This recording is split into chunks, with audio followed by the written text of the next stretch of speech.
SEO বলতে আসলে আমরা নরমালি যেটা সংক্ষেপে থেকে এটার অ্যাব্রিভিয়েশন ফরম্যাট যদি বুঝি, সার্চ ইঞ্জিন অপটিমাইজেশন। এখন যদি বলেন সার্চ ইঞ্জিনটা কি, তার মানে আমরা যেখানে সার্চ করি সেটা সার্চ ইঞ্জিন। আবার অনেকেই এটা ভুল ব্যাখ্যা দেন অথবা অনেকেই জিনিসটাকে গুলিয়ে ফেলেন যে ব্রাউজার আর সার্চ ইঞ্জিনের মধ্যে পার্থক্য আছে কিনা। অনেকে চিন্তা করেন যে হ্যাঁ ক্রোম নাকি গুগল, কোনটা সার্চ ইঞ্জিন কোনটা ব্রাউজার, মোটামুটি আমরা সবাই জানি, বাট কিছু কিছু ক্ষেত্রে হয়ে যায়। তো একটা ব্রাউজার নরমালি ক্রোম, যেটা গুগলের প্রোডাক্ট, এবং আমরা যখন কোনো কিছু সার্চ করি সেই সার্চ বক্সটা হয় গুগলের হতে পারে, সেটা হতে পারে বিং এর, সেটা হতে পারে আপনার ইয়াহুর, সেটা হতে পারে এমএসএন। এরকম হাজার হাজার সার্চ ইঞ্জিন কিন্তু মার্কেটে আছে যারা প্রতিনিয়ত কাজ করতেছে। তো আমরা যদি বিগেস্ট এর কথায় চলে আসি, যে বিগেস্ট সার্চ ইঞ্জিন ডেফিনেটলি গুগলের কথায় চলে আসে, যে মোর দেন 65% ট্রাফিক অথবা অডিয়েন্স কভার করে, সারা পৃথিবীতে সার্চ কভার করে মোর দেন 65, নিঃসন্দেহে এটা বলা যায়। আরো স্ট্যাট নিয়ে আমি আপকামিং ডেতে কথা বলবো, বাট আমি জাস্ট বেসিকটা নিয়ে কথা বলছি। তো এসইও কেন দরকার?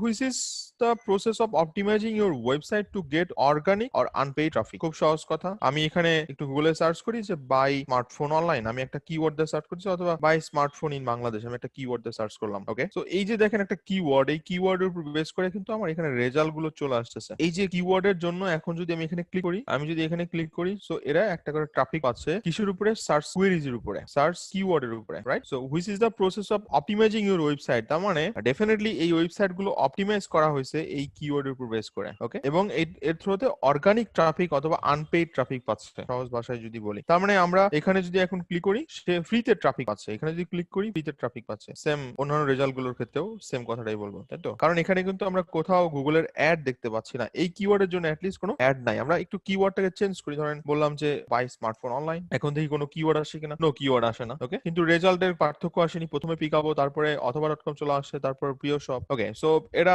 ভালো কাজ করতেছে। আমরা নিচের দিকে চলে আসি, এখানে ইন্ডিয়ান কিছু সাইটও চলে আসতেছে, যেমন ফ্লিপকার্ট, টাটা ক্লিক, ইন্ডিয়ান সাইটও চলে আসতেছে। ওকে, তো বাংলাদেশে ইন্ডিয়ান সাইট কেন আসবে অথবা কেন আসতেছে, দেন ইউরোপিয়ান কিছু সাইট চলে আসতেছে, মোবাইল শপ, এটা কেন আসবে, এগুলো নিয়ে আমরা আপকামিং ডেতে ডেফিনেটলি কথা বলবো, এটা ডিটেলস নিয়ে কথা বলবো। কিন্তু বাংলাদেশে তো লোকাল রেজাল্টটাই আসবে, এটাই স্বাভাবিক। ওকে, এগুলোর এক্সাম্পল অথবা বলবো। তো আমরা কথা বলতেছিলাম যে এসইওটা কি। তাহলে এসইও হচ্ছে একটা ওয়েবসাইটকে অপটিমাইজ করা বেসড অন কিওয়ার্ড, এবং গুগলের কিছু, ডেফিনেটলি শুধু গুগল না, অন্যান্য সার্চ ইঞ্জিনের উপর বেস করে বেশ কিছু প্যারামিটার অথবা ফ্যাক্টরস দেওয়া আছে, যেগুলোকে মেইনটেইন করে এসইও করা হয়, অর্থাৎ সার্চ ইঞ্জিনকে অপটিমাইজ করা হয়। অ্যাকচুয়ালি সার্চ ইঞ্জিনকে অপটিমাইজ করা হয় না, ওয়েবসাইটকে অপটিমাইজ করা হয় ফর সার্চ ইঞ্জিন ভিজিবিলিটি। এটাই বলা হচ্ছে traffic from the search engine results base. By improving your SEO you can work to expand your visibility on the search engine. So আমাদের main টার্গেটটা কিন্তু এটাই, যে আমরা কিওয়ার্ড র্যাঙ্ক করাতে চাই, এবং আমাদের কিওয়ার্ড র্যাঙ্কের কারণে আমাদের